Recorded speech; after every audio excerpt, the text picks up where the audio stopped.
పవిత్ర కార్తీక మాసంలో దీపారాధనకు ఎంతో ప్రాముఖ్యత ఉందని గండె చల్లారావు, గండె అచ్యుత ఆనందరావు, గండె కాశీ విశ్వనాథ్ అన్నారు.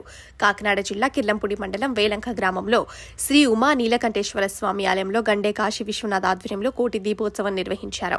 ఈ మహోత్తర కార్యక్రమానికి జోగంపేట ఎమ్మెల్యే జ్యోతుల నెహ్రూ సతీమణి జ్యోతుల మణి హాజరై ప్రత్యేక పూజలు చేశారు. ప్రముఖ పురోహితులైన ముత్య నరేష్, గండె చల్లారావు, రామతులసి, గండె అచ్యుత ఆనందరావు, దుర్గా అనూషలచే ప్రత్యేక పూజలు చేసిన అనంతరం కోటి దీపోత్సవ కార్యక్రమం ప్రారంభించారు.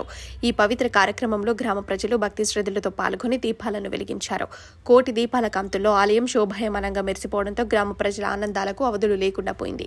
ఈ సందర్భంగా గండె చిన్న కాశీ మాట్లాడుతూ గ్రామ ప్రజలు సుభిక్షంగా ఉండాలని ఈ మహాయజ్ఞం తలపెట్టామని, సహకరించిన ప్రతి ఒక్కరికి మా కుటుంబం తరఫున ధన్యవాదాలు తెలుపుతున్నామన్నారు.